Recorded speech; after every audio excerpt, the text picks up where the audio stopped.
I was really grateful for some of the questions that you guys asked after those first couple of videos.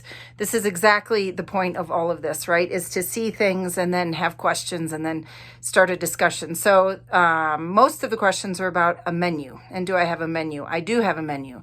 And I think that menus and menu planning and meal planning takes 101 different forms, and all of those are fun, and we should probably all try some of them. But I want a menu that is a go-to kind of function on autopilot menu.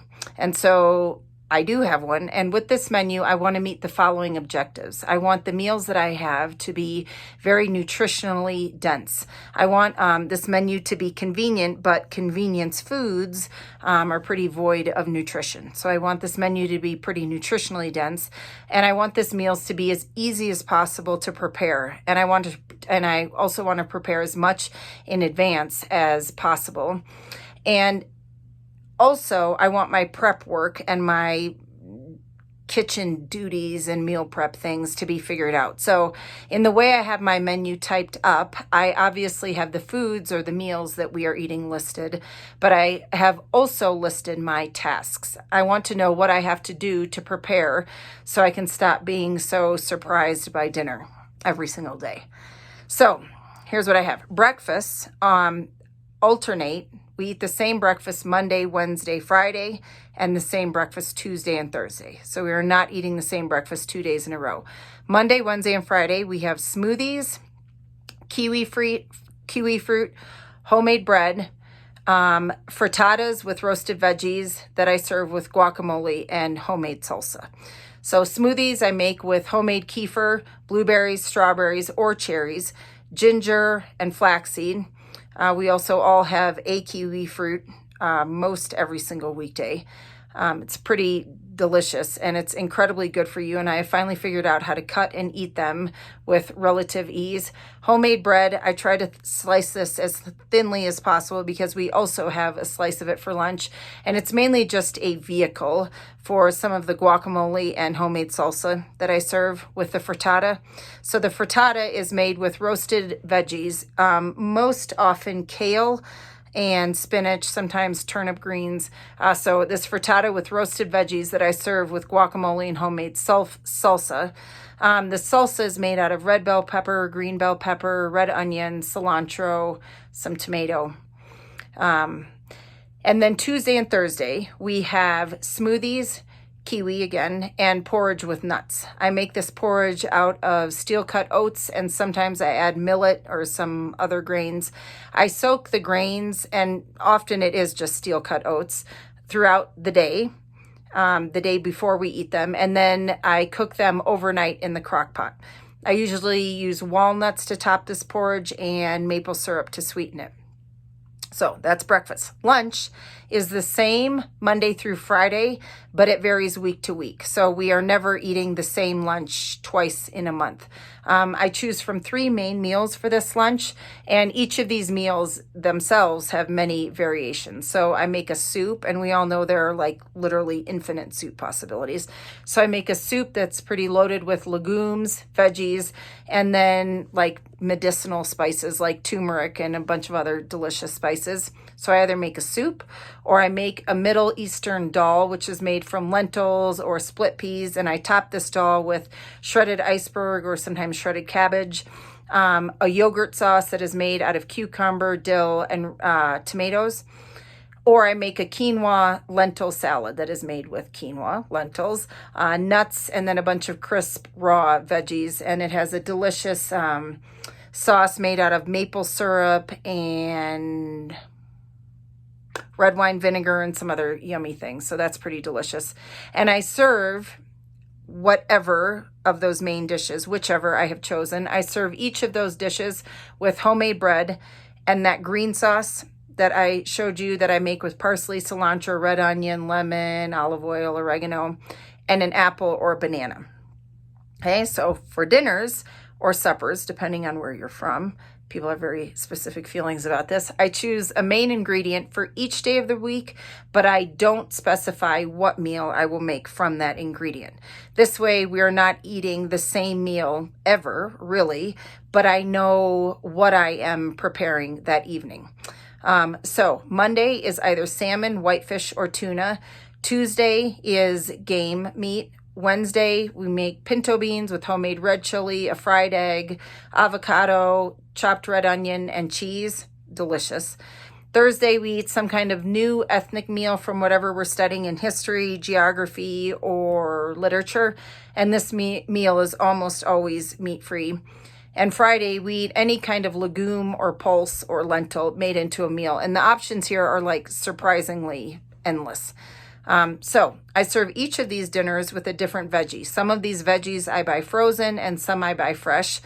And so throughout the week, we're eating zucchini, Brussels sprouts, butternut squash, peas and carrots, and cauliflower. So throughout the week, we are eating. This is the thing that I've tried to do the hardest, is make a list of all the produce that we want to be eating and then try really hard to fit all of that in and learn how to prepare all those things without going insane. So during the week, we eat kale, spinach, berries or cherries, ginger, kiwi fruit, avocado, red bell pepper, green bell pepper, red onion, cilantro, tomato, iceberg, cabbage, cucumber, parsley, cilantro, apple, banana, zucchini, Brussels sprouts, butternut squash, peas and carrots, cauliflower, and mushrooms. So I'm very grateful for that list. And this is, you'll hear me say from time to time, to make a list of what you want to do and then work it out kind of like a puzzle like puzzle pieces.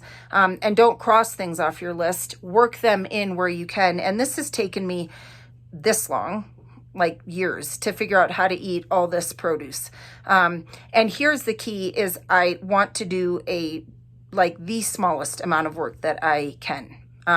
So here's how I do this. On Sunday, I spend about 30 minutes doing my prep for the week.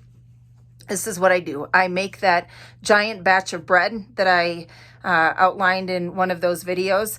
I take 36 avocados and I cut and I peel them. I throw them in a food processor and I make guacamole. And I even put that guacamole in little 1 cup canning jars. So in the morning, I'm not taking out that huge batch of guacamole and then spooning what we need for the morning out. When I make it, I just put it in 1 cup, sometimes 2 cup mason jars. And then throughout the week, I just take the jar out of the fridge and I put it on the table and everybody dishes their guacamole out of that jar. So I've tried to think of everything to totally streamline this prep. So back to the to streamline the serving during the week. So back to the prep, on Sunday, I make that huge batch of bread. I make the guacamole in the food processor. I crack 36 eggs into a big 1/2 gallon mason jar. And sometimes it actually takes a jar and a half. And I keep that in the fridge, those eggs all cracked for the next morning. And I'll explain this to you, what I do with them on Monday morning.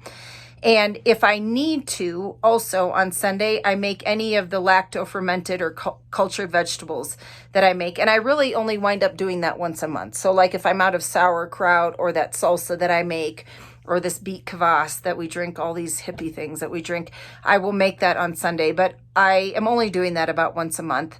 And then I take out 2 bags of fruit for the next morning's smoothies. I make my batch of kefir, which kefir, all you do is you take a glass jar, you pour milk into it, and you put a kefir grain in it. Kefir grains look like cauliflower, and they're whole living foods, and they're incredibly good for you and for your gut health, and far easier than making yogurt because you don't have to heat the milk. So I make my kefir, which means I take out those 1/2 gallon mason jars, fill them half full with the milk, put a kefir grain in it. I make my green sauce in that same blender that I'd use to make the guacamole.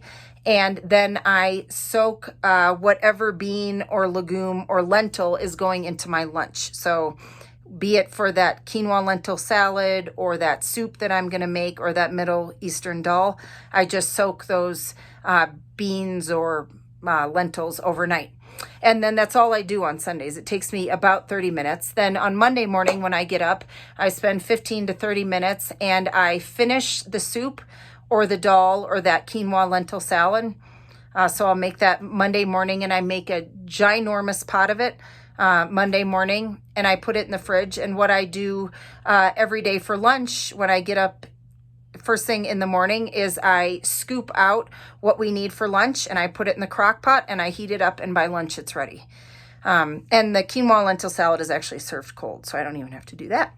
So I make on Monday morning a giant, humongous batch of our lunch for the week, and then I make that frittata. I have 3 very specifically purchased pans that fit 12 pieces of frittata each. So I make 3 pans of that frittata with the eggs that I had broken the night before. So in the morning, all I do is pour those into those frittata pans and I roast them at like 350, and one is ready for breakfast. And then I cut the other 2 up and I put them in the fridge for Wednesday and Friday. And Wednesday and Friday, when I get up, I just heat one of those frittatas in the microwave and it's ready in time for breakfast.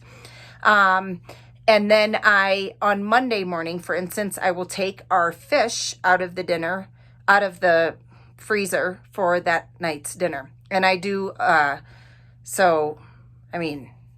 don't know, that like almost doesn't even count, right? So I do that every morning with anything that I need to get out of the freezer for that night's dinner. So with this amount of prep, like 30 minutes on Sunday, 15, maybe 30 minutes on Monday morning, I have breakfast and lunch made for the week.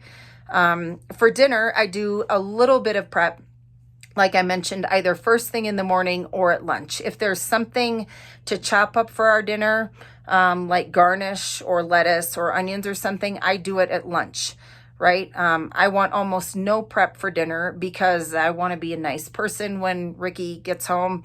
Dinner time and the end of the day is crazy enough. Ain't nobody got time to be slicing and dicing and chopping a bunch of stuff in the kitchen at night. So that's how I do my menu.